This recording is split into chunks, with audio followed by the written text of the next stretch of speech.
Assalamualaikum warahmatullahi wabarakatuh. Gimana teman-teman kabarnya? Sehat selalu ya untuk kita semua. Semoga kita diberi kemudahan dan kelancaran untuk melunasi hutang-hutang kita. Oke, lama-lama ancaman desi pinjol tuh makin menjadi-jadi ya. Bahkan sampai ngancam lacak data pribadi lo, keluarga lo, sampai media sosial. Tapi tenang, gue di sini buat ngasih tahu lo ya, jangan pernah takut atau panik sama ancaman kayak gini. Ya, karena justru desi yang ngomong gitu, jujur aja, mereka itu lagi menunjukin kebodohannya mereka.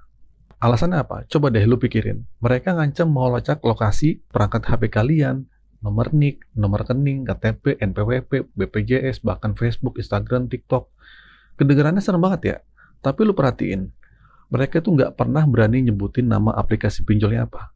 Kenapa? Karena sebenarnya mereka itu lebih takut keceplosan nyebutin nama aplikasinya daripada lu ketakutan sama ancaman mereka.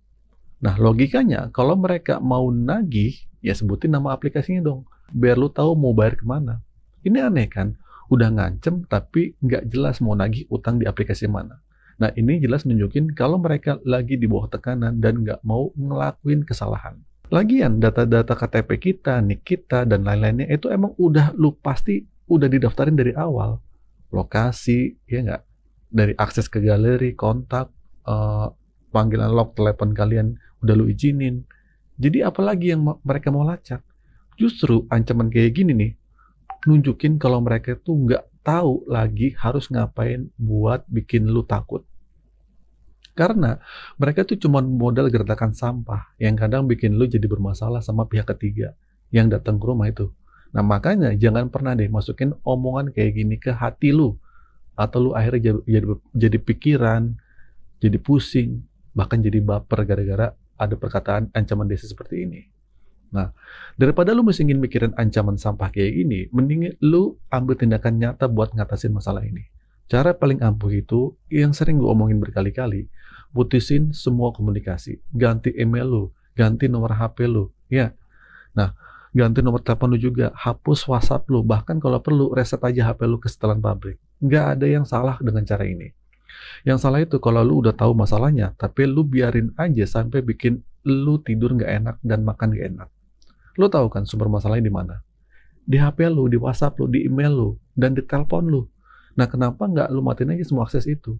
Nah, ini tuh solusinya paling simple dan paling efektif buat ngatasin ancaman desi pinjol yang cuma modal gertakan aja. Jangan takut dibilang pengecut atau pencuri. Lu cuma nggak mau aja menerima omongan sampah mereka yang bikin hati lu nggak tenang kan? Nah makanya seperti itu. Berkali-kali gue ngomong, jangan mau jadi korban kebodohan mereka. Mungkin ada ancaman kayak gini, kau pilih bayar utang di aplikasi sekarang atau wajah kau dan data keluarga kau akan viral. Mungkin ada desa yang ngancam seperti itu kan? Ini cuman akalan-akalan mereka doang. Mereka itu nggak akan pernah berani nyebutin nama aplikasinya. Kalaupun mereka nyoba nyebarin data lu ke sosial media, itu justru jadi senjata lu buat ngelaporin mereka ke polisi atau ke Satgas Waspada Investasi (SWI). Banjirin aja ruang pelaporan OJK di sana, nggak apa-apa ya.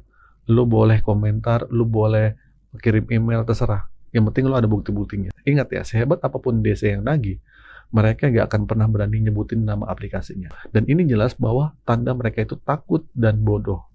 Mereka cuma diperintah buat nagih dengan cara bikin lu panik. Psikologis lu dirusak. Tapi nggak boleh nyebutin aplikasinya.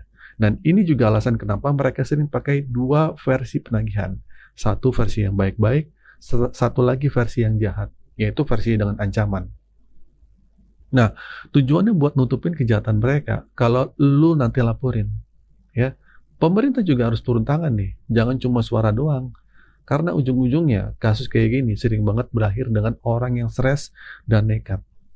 Banyak cerita orang bundir gara-gara ini kan, gara-gara pinjol. Makanya lu jangan jadi salah satunya. Oke, kesimpulan nih buat lo. Intinya, lu jangan panik. Lu punya kekuatan melawan teror desi pinjol. Setelah kita bahas tuntas berbagai macam ancaman dari desi pinjol yang makin gila ini, ada satu benang merah yang harus lu pahami baik-baik. Semua gertakan dan ancaman mereka itu pada dasarnya cuma ilusi. Mereka bicara tentang pelacakan lokasi, NIK, nomor rekening, KTP, NPWP, BPJS, sampai media sosial lu. Seolah-olah tuh mereka punya kekuatan super. Tapi lu coba perhatiin deh, satu hal yang selalu mereka hindari, yaitu menyebutkan nama aplikasi pinjol ya. Ini bukan tanpa alasan. Ini justru mereka nunjukin kalau mereka tuh lebih takut keceplosan nyebutin nama aplikasinya daripada lu ketakutan sama ancaman mereka. Mereka ada di bawah tekanan dan nggak mau bikin masalah dengan melanggar prosedur. Nah, logikanya gini, kalau memang mereka serius mau nagih dan punya dasar hukum, kenapa nggak jelasin aja utang lu di aplikasi mana? Kenapa harus muter-muter dengan ancaman yang nggak jelas? Juntrungannya apa? Ancaman-ancaman kosong ini justru nunjukin kebodohan dan keputusan mereka. Mereka tahu lu udah ngasih KTP, NIK, dan akses dasar yang pada awalnya lu daftar gitu. Jadi apalagi yang mau dilacak atau mau disebar? Ini cuma akal-akalan biar lu panik dan segera melakukan pembayaran entah kemana. Penting buat lu, buat gak baper atau masukin omongan sampah DC ini ke hati lu. Ancaman mereka itu cuma tujuannya bikin mental lu jatuh, bikin lu gak bisa tidur, gak nafsu makan, dan akhirnya mau gak mau ya bayar. Tapi lu harus sadar, lu punya kekuatan untuk memutus rantai teror ini. Caranya gimana? Ambil kendali atas komunikasi dan data lo. Daripada lu mesti mikirin kapan DC datang atau daerah mana yang akan didatangi, mending lu fokus sama solusi yang jauh lebih sederhana dan efektif. Putus semua komunikasi dengan mereka.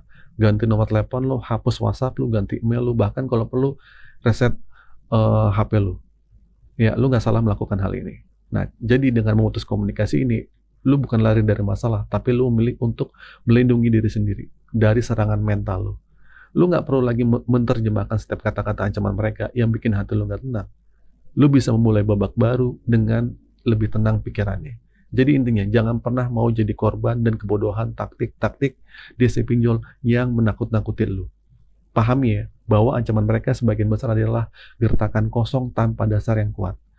Prioritas kesehatan mental dan ketenangan hati lu itu lebih penting. Ambil langkah dari sekarang daripada lu pusing mikirin sama DC-DC pinjol. Hidup lu jauh lebih berharga daripada utang pinjol ya sama ancaman DC. Jadi buat lu tetap kuat, tetap tenang, dan kuatin mental lo.